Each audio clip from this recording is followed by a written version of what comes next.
Assalamualaikum warahmatullahi wabarakatuh. Saya Vinda Risma Putri. Dalam pembahasan video ini akan mengkaji tentang partisipasi politik masyarakat sipil dalam konsep ruang publik Habermas.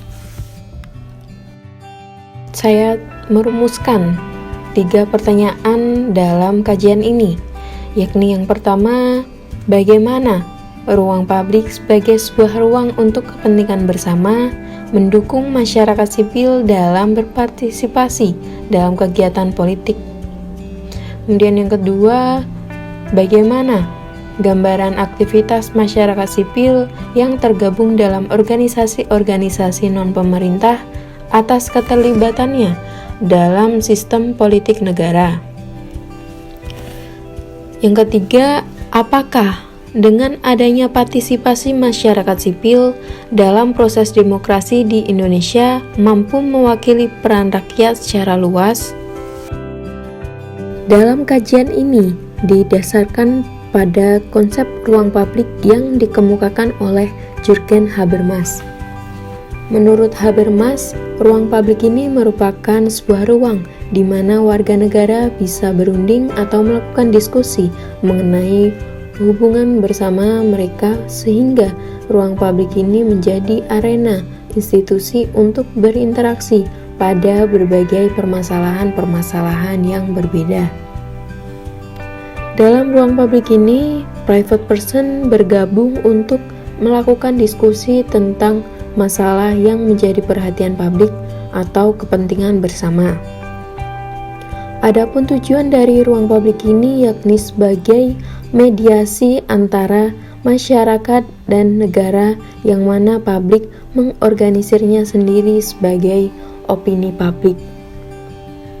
Dalam hal ini, di bidang politik, pemanfaatan dari ruang publik ditandai dengan adanya kondisi demokratis dalam skala luas. Dalam ruang publik ini, media massa juga berfungsi dalam menyebarkan informasi dan memfasilitasi pembentukan opini publik di mana terdapat isu-isu yang menjadi masalah umum dapat diperdebatkan. Masyarakat sipil atau civil society. Masyarakat sebagai sebuah civil society menurut Hikam merupakan wilayah-wilayah kehidupan sosial yang terorganisasi. Masyarakat sipil ini memiliki karakteristik yakni kesukarelaan, keswasembadaan, keterlibatan, dan kemandirian tinggi berhadapan dengan negara, serta keterkaitan dengan norma-norma atau nilai-nilai hukum yang diikuti oleh warganya. Dengan karakteristik yang dimiliki masyarakat sipil tersebut, maka partisipasi masyarakat sipil tentunya sangat diharapkan dan penting untuk ditingkatkan dalam proses-proses politik di Indonesia. Dalam usaha atau partisipasi yang dilakukan oleh masyarakat sipil, yakni termasuk dalam membawa permasalahan yang ada di masyarakat ke dalam ranah ruang publik. Di sini masyarakat sipil menjalankan fungsi-fungsinya dengan bertindak sebagai mitra lembaga legislatif, eksekutif, dan yudikatif dengan perannya dalam melakukan kontrol sosial. Dalam masyarakat sipil tidak hanya merupakan individu perorangan, melainkan sebuah perhimpunan atau organisasi yang mengupayakan gerakan yang dipahami sebagai sebuah unsur penting bagi negara. Terbentuknya kelompok atau organisasi tersebut didasarkan adanya kesatuan dan tujuan yang sama dari masing-masing individu. Adapun organisasi masyarakat sipil di Indonesia ini masuk ke dalam organisasi yang dikenal dengan sebutan NGO atau Non-Government Organization, dan juga LSM atau Lembaga Swadaya Masyarakat.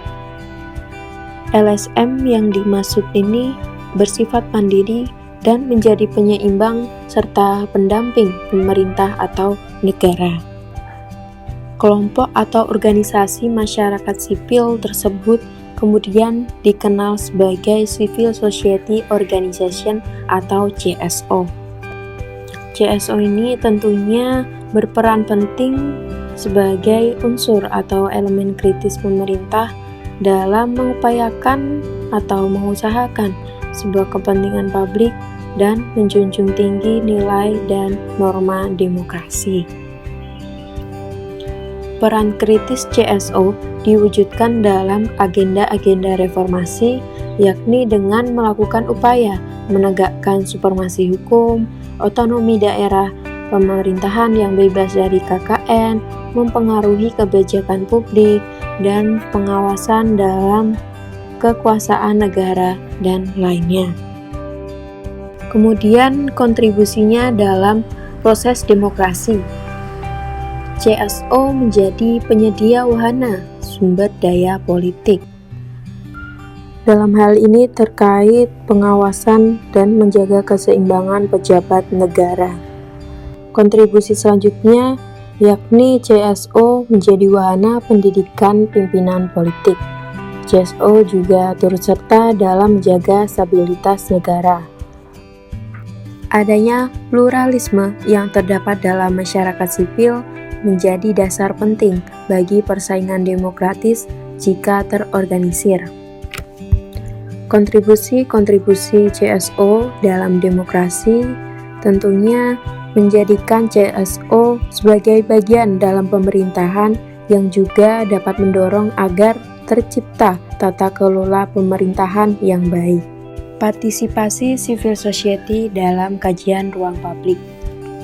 Masyarakat sipil berkewajiban dan bertanggung jawab dalam membantu masyarakat untuk berhubungan dengan pemerintah, yang mana dalam hubungan tersebut dilakukan melalui akses ruang publik.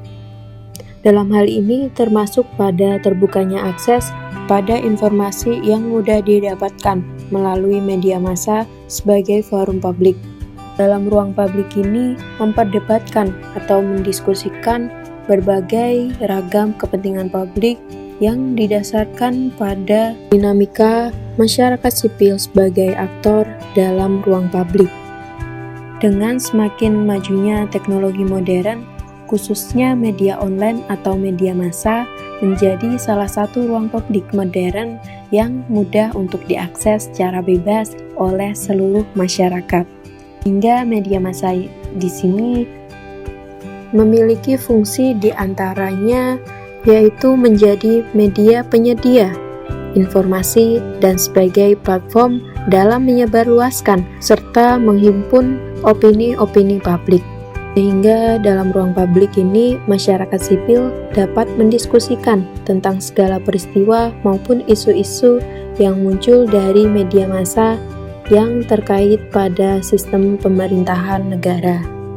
Kemudian media massa juga menjalankan fungsinya sebagai kontrol sosial dalam konteks untuk mengkritisi dengan bijak setiap keputusan pemerintah, memberikan penilaian pada pemimpin, parlemen, maupun lembaga penegak hukum dengan mempertimbangkan kepentingan bersama sebagai warga negara. Media massa juga menjadi penyalur aliran komunikasi publik. Kesimpulannya, dalam mewujudkan jalannya demokrasi dengan baik, maka perlu adanya peran-peran dari institusi non-pemerintah, yaitu masyarakat sipil yang menjadi ruang atau perantara antara masyarakat dengan negara atau pemerintah.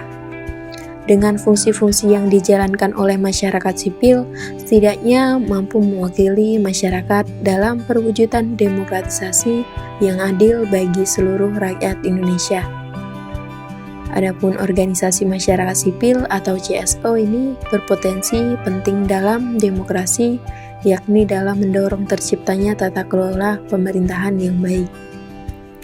Ruang publik secara bebas dan kritis didedikasikan untuk kepentingan-kepentingan publik dengan beragam pandangan politik yang berbeda dari masing-masing individu dalam kelompok masyarakat sipil. Sekian, terima kasih. Wassalamualaikum warahmatullahi wabarakatuh.